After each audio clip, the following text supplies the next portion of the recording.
안녕하세요. 난다홀스입니다.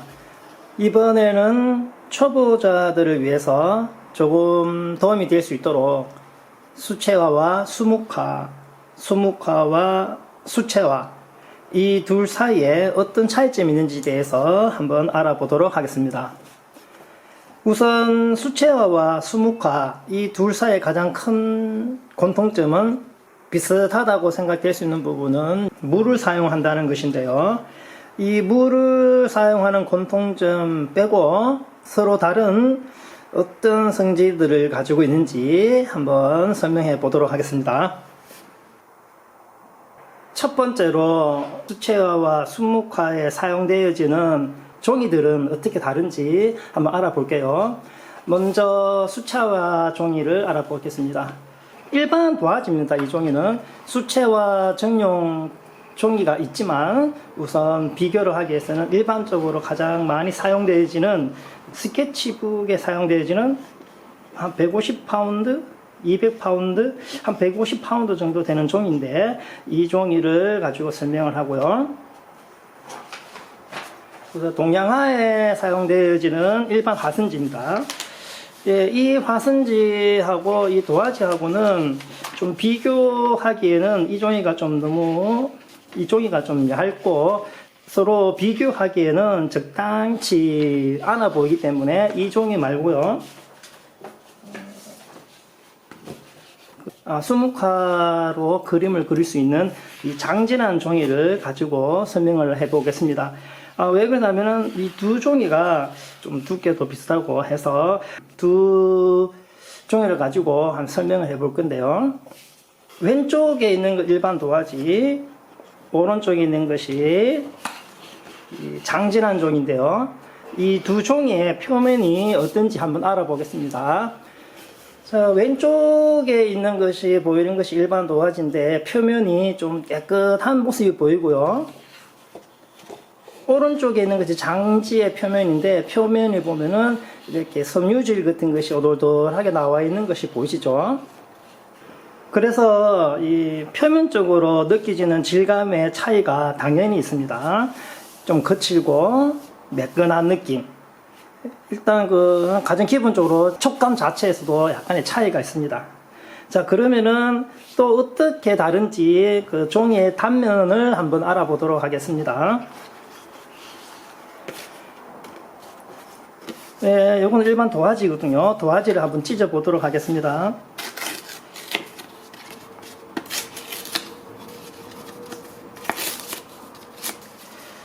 네, 보시면은 도화지는 이런 식으로 찢어지고요. 이 단면이 요런 모양을 가집니다. 그렇다면은 장지는 종이가 어떻게 될까요? 한번 찢어 보도록 하겠습니다.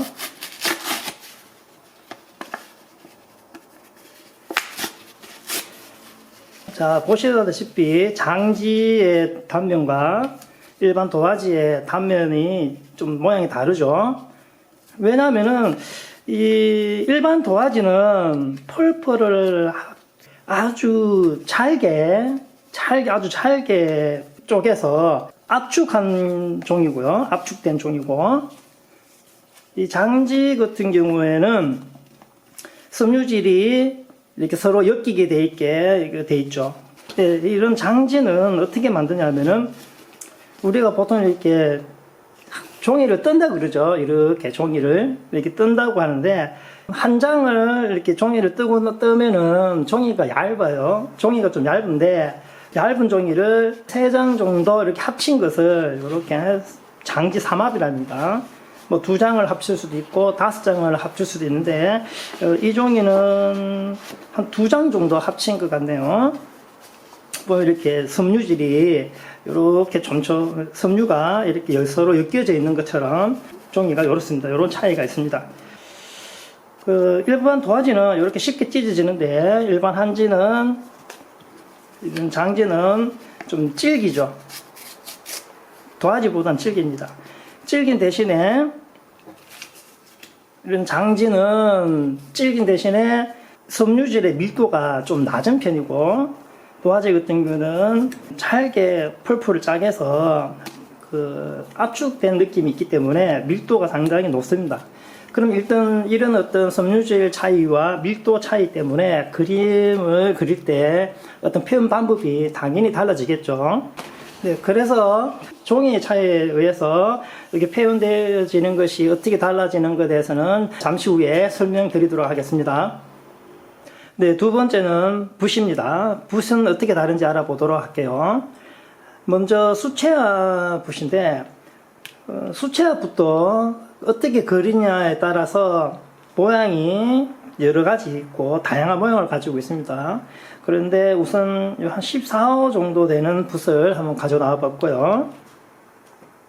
그다음 한국화에서 사용되는 붓을 가지고 나와 봤는데 이거는 채색 필입니다. 동양화에서도 쓰는 붓이 종류가 여러 가지가 있고 다양하게 있습니다. 근데 그 중에 서로 비교할 수 있도록 비슷한 채색 붓을 가지고 나와 봤습니다.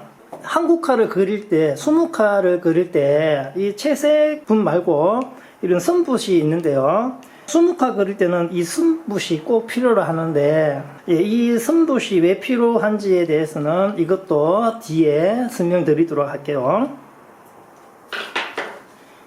자, 붓을 보면은 확연히 두 붓의 차이들이 있습니다. 동양화 붓과 수채화 붓은 차이가 딱 봐도 차이가 있습니다.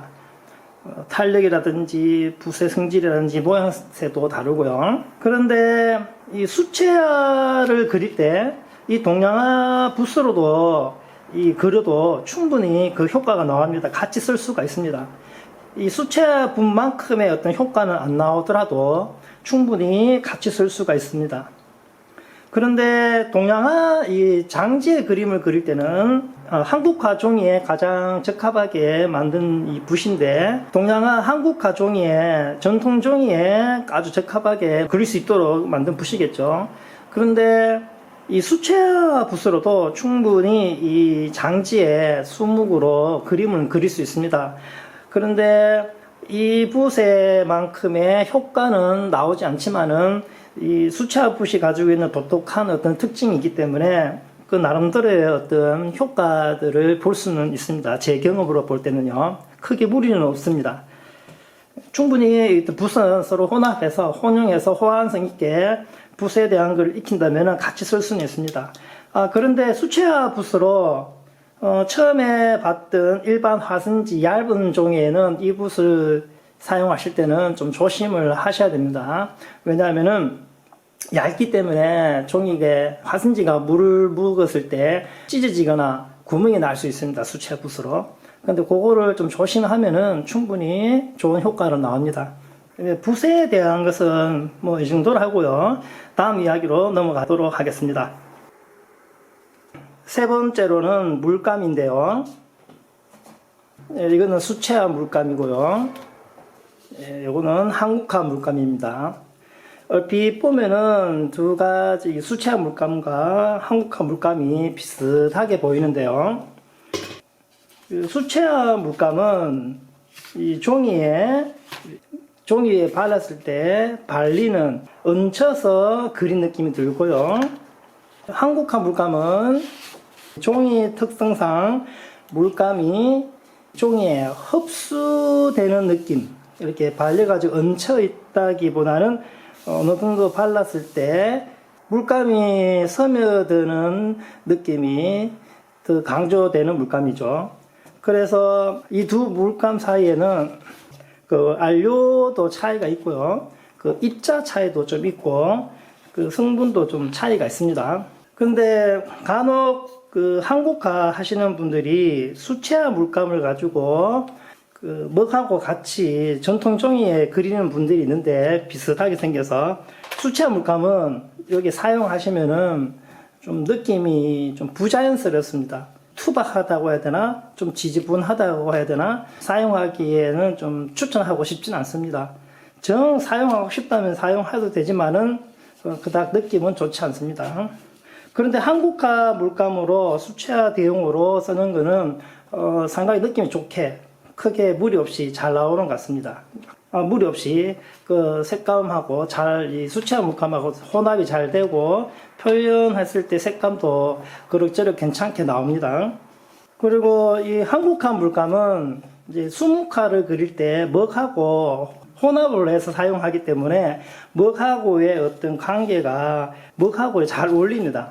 이 수채화 물감하고는 수묵하고 이제 먹으로 할 때 잘 어울리지를 못합니다. 약간 좀 분리되는 느낌? 혼합이 자연스럽지가 않게 나옵니다. 동양화 물감이 입자가 좀 더 고운 느낌이 들고요. 수채화 물감보다는 입자가 좀 고운 느낌이 듭니다. 이 종이의 특성상 이 물감도 차이는 확연히 있습니다. 아주 큰 차이가 뭐냐면은 수채화는 이렇게 페인팅 된 느낌, 얹혀 있는 느낌, 바르는 느낌이 좋고, 한국화 물감, 먹으로 사용하는 거는 여기에 종이에 흡수한다는 거죠. 거의 뭐 약간 염색한다는 느낌. 그 두 가지 차이가 아주 상당히 큽니다. 예, 그러면은 수채화와 한국화 물감을 가지고 한번 이 종이 위에 한번 색을 발라보도록 하겠습니다. 어떻게 차이가 나는지 한번 발라보도록 할 건데요. 수채화는 어떤 여기 한 색으로 한번 해보고요. 한 색으로 한번 발라보고, 한국화 물감은 그 수묵하고 같이 혼용해서 한번 여기에 발라보도록 하겠습니다. 어떤 차이가 있는지 한번 알아보도록 할게요. 먼저 잠시 쉬었다 가겠습니다.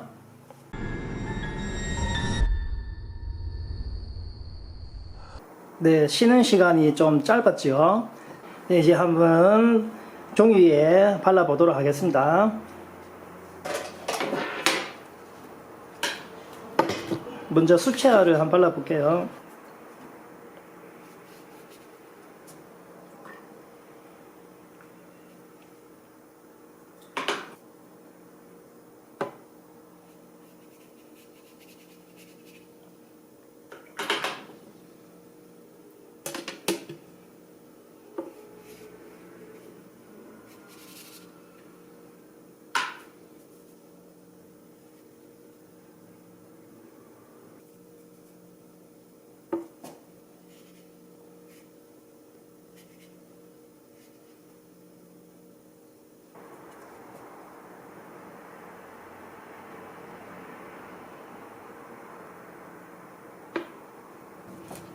자, 이번에는 수묵화인데 채색하고 같이 한번 해보도록 하겠습니다.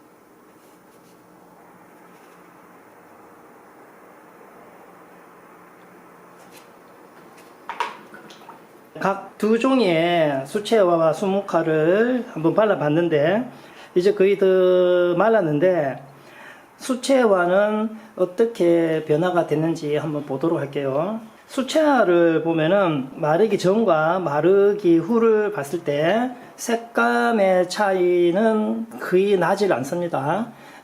처음에 색을 발랐을 때와 말았을 때의 그 색감 차이가 그대로 유지하고 있는 것을 볼 수 있습니다. 아주 조금의 차이는 있지만은 거의 차이가 나지 않습니다. 색감은 마르기 전에 그 사진에 보시면은 하얗게 있는 부분들은 그 물기에 의해서 조명의 빛에 반사돼서 하얗게 나온 것입니다. 일단 수채화는 거의 차이가 안 보이고요. 수묵화를 봤을 때는 마르기 전과 말랐을 때의 색감을 보면은 조금 차이가 보이시죠? 물기를 가지고 있기 때문에 처음에는 좀 진하지만 마르고 나면은 색이 옅어지는 것을 볼 수 있습니다. 마르면서 약간의 그 변화가 있죠. 그래서 수묵화를 하시는 분들은 정말 중요한 것이 처음에 그림을 그릴 때와 마르고 난 뒤에 어떤 그런 느낌이 서로 좀 다릅니다. 그림을 그릴 때 처음에 어떤 느낌과 다 그리고 난 뒤에 말았을 때의 색감 차이가 본인 스스로 어떻게 차이가 나는지, 어느 정도의 어떤 변화가 있는지 스스로 자기 스스로 한번 체크를 하셔야 됩니다. 수묵할 때는, 그림 그릴 때는 차이가 있다는 것을 꼭 아시고 변화되는 것을 스스로 확인을 하셔야 됩니다. 그리고 수채화를 한번 보도록 하겠습니다. 수채화를 보시면은 붓이 지나간 자리에 외곽을 보시면은 보이시나요? 외곽에 어떤 붓자국이 깔끔한 것을 볼 수 있습니다. 깔끔하게. 그리고 물감 양이라든지 물의 양이라든지 물감과 물이 얹혀 있는 상태에서 말랐을 때 여러 가지 어떤 효과들이 보이시죠? 일단은 붓이 지나간 자리가 외곽이 깔끔하다는 거. 그렇다면 수묵화는 어떻게 되어 있는지 한번 볼까요? 자, 수묵화를 이렇게 보시면은 붓이 지나간 그 외곽을 보면은 상당히 거칠고 깔끔한 느낌이 안 듭니다. 울퉁불퉁하고 약간 좀 지지분하죠. 이 종이에 스며들면서 어떤 라인이 생기는 것이 아니라 이렇게 그 섬유줄 사이사이에 들어가는 것이 보입니다. 이런 차이 때문에 수묵화와 수채화 그리는 방법이 다른 겁니다. 앞전에 붓을 설명할 때 수묵화에는 선붓이 꼭 필요하다는 이유가 이것 때문입니다. 외곽이 깔끔하지 않기 때문에 선붓으로서 외곽에 선을 그어서 깔끔하게 처리를 해야 된다는 얘기죠.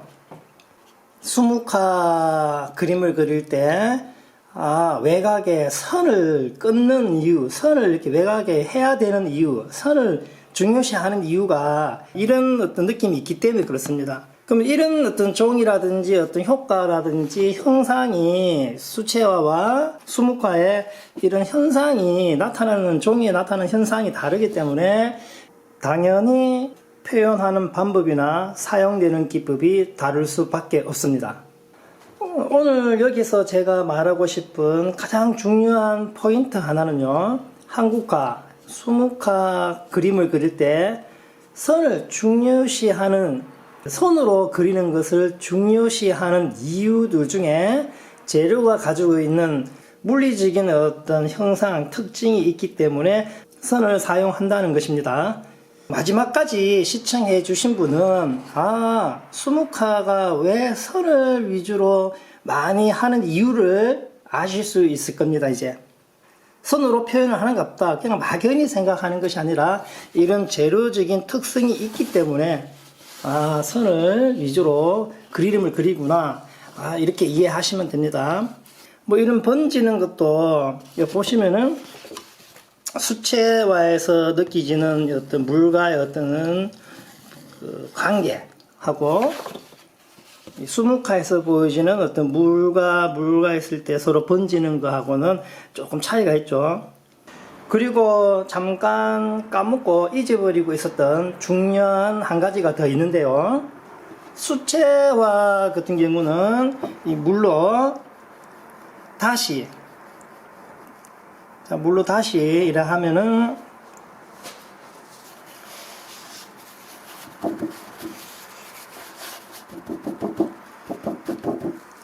이렇게 지울 수가 있습니다. 완벽하게 지울 수는 없지만 어느 정도 지울 수 있기 때문에, 물로 지울 수 있기 때문에 좀 수정이 가능하고요. 수묵화 같은 경우에는 물로 다시 해도 지워지지가 않습니다. 물로 계속 하면은 이렇게 종이가 일어나고 지워지지가 않습니다. 지워지지 않고 단체로 채색한 부분도 다시 이렇게 발라도 지워지질 않습니다. 그래서 수묵화 같은 경우는 한번 잘못 그리게 되면은 다시 그려야 됩니다. 수묵화를 이렇게 그릴 때 초반에 잘못 그렸을 때는 다시 그릴 수 있지만, 그림이 어느 정도 완성이 됐을 때 실수를 하게 되면은 수정이 불가능하기 때문에 처음부터 다시 그려야 됩니다. 그때는 정말 가끔 머리 뚜껑이 열립니다. 아주 심하게 열리죠. 그래서 수묵화 할 때는 선 하나하나 그림을 그릴 때 신중하게 그려야 됩니다. 이렇게 수채화와 수묵화의 차이점에 대해서 알아봤는데요. 여러분들에게 많은 도움이 됐는지 모르겠습니다. 이렇게 서로 다른 차이점을 알고 그림을 그린다면은 그림 그리는데 많은 도움이 될 거라고 저는 개인적으로 생각을 하거든요. 예, 이상으로 수채화와 수묵화의 차이에 대해서 알아봤습니다. 다음에 또 다른 좋은 내용을 가지고 여러분들을 찾아뵙도록 하겠습니다. 그러기 위해서 여러분들 구독과 좋아요를 꼭 눌러주시고요. 구독 옆에 있는 작은 종을 눌러서 알람 설정까지 부탁드리겠습니다. 예, 시청해 주셔서 감사합니다.